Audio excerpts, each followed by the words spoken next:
Hello, everyone. Welcome back. This is the third installment. As I mentioned earlier in the last video, we'll be discussing the battle within, how to win it.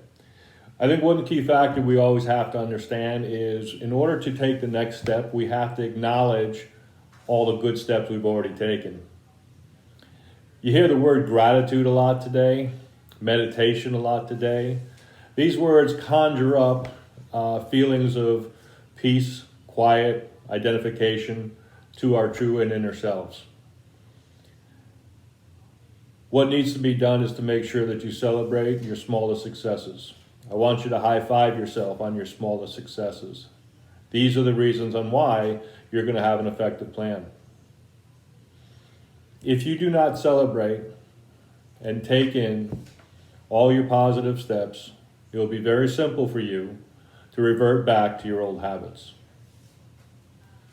One of the problems that we have within ourselves is to go ahead and hold ourselves accountable to what changes we wish to make. Sometimes, when we go to make these changes, we do not put a severe enough outcome on what would happen if we don't make these changes. So, give you a brief history on myself. One of the things that I had to do for the betterment of me was to stop smoking.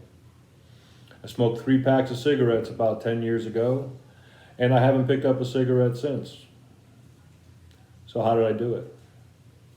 Well, I asked myself, what was the outcome? The outcome, simply put, was I needed to have better health.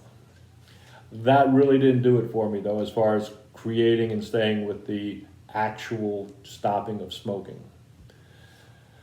I tried to stop before and found out that health, quite honestly, was not a driving force for me, although I knew it would probably kill me. Doing it for others wasn't really a major thing and reason for me to stop because it just wasn't that important. And my health, quite honestly, I was very selfish. It wasn't that important. I was willing to roll the dice.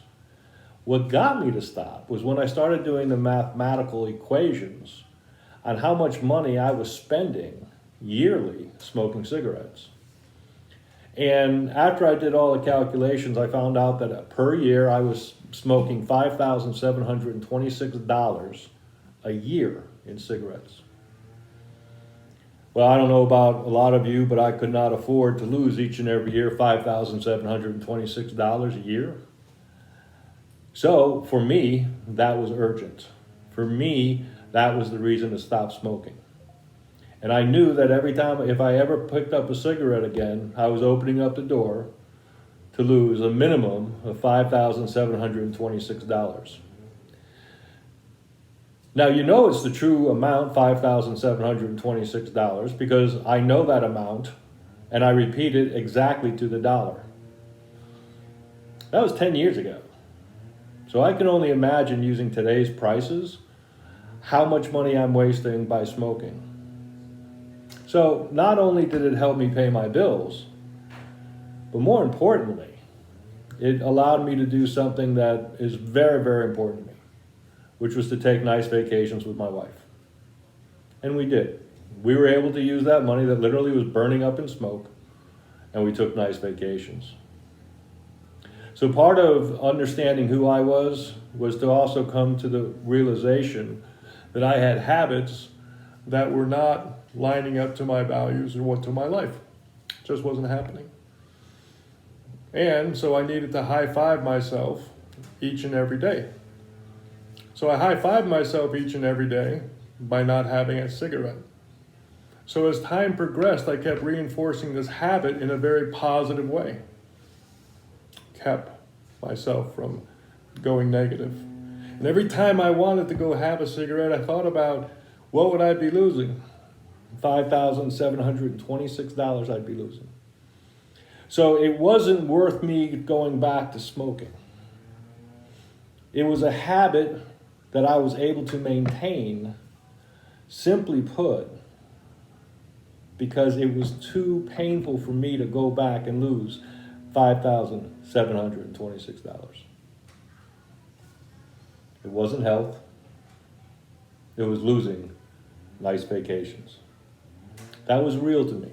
That was something that stopped me from smoking. I didn't want to lose that money. And that's how you have to high five yourself. You have to set a goal that's going to force yourself to stop, the reasons why, but also come up with a painful reason that if you're going to start again, what's it going to cost you?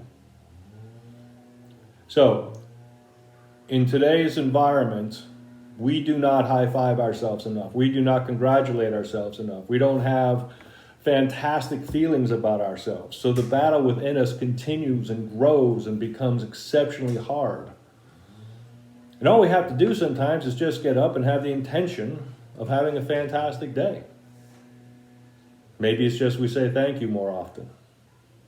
Maybe we become cognizant of some of the things we should be saying, or cognizant of the fact that there are situations of which are out of our control, so getting upset really doesn't have anything to do with it. The battle within us, you have to have a foundational starting point. You have to be able to identify what it is you want to change, but more importantly, you have to identify why do your actions, allow you to fail? What is it that you refuse to do to take you down that successful path? It's a battle. It's a fight. But it's necessary. You just don't start off at the winning spot. You have to earn your way there. You have to know the steps you take. You have to know if you get off that path, what's it going to cost you? Is it worth going back to that bad habit? It was not worth $5,726 to me. It just wasn't. So I never went back to it. So when you're setting goals or you're trying to beat the battle within yourself, you have to make sure that the outcome is such that it would be painful and destructive to take that step back. Whatever it is you want to do, you can do it. But you have to set it up in the right order. People will say, oh, I want to lose weight. And then they go 3 months and they lose weight. And they say, okay, well, I'm down 30 pounds. Yay, it's been great. So I guess I can go eat again. And so they eat a little here, they eat a little there, and I'm guilty of this. And all of a sudden they put the weight back on.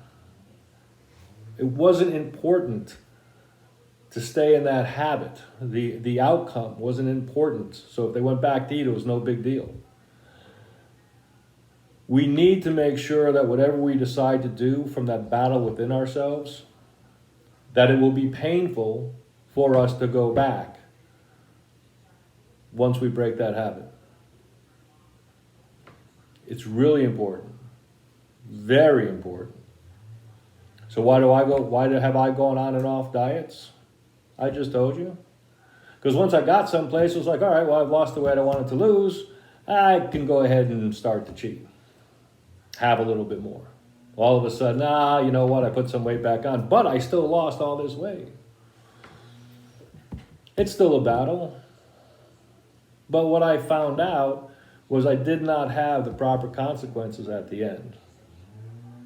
I did not realize that perhaps I needed to shift the reason why I lost that weight. Dying is a pretty good reason. Now with smoking, health really didn't matter. But dying is a pretty good incentive when it comes to getting older. So you have to start looking at things in a different way. And I guess that's part of it too. I heard Wayne Dyer said, when you change the way you look at things, the things you look at change. And I think that's something in all of our lives. We have to always understand that in order to win the battle within ourselves, things will shift, things will change, and we need to be fluid when it comes to winning those battles. We need to be understanding that when those open opportunities are going to come at us quickly, we have to be alert. So as we delve more into winning the battle within, you need to say to yourself one very important factor. And that is this: it's gonna be hard. But given the right situations, given the right circumstances, understanding where we want to go on our successful journey, we're smart enough to go ahead and realize internally we have the strength to make sure that at least we know that we're going to take a couple steps forward. We may stumble a little, but great habits are going to take us to the next level. I look forward to the continued discussion on this topic. Thanks again. Talk to you soon. Bye.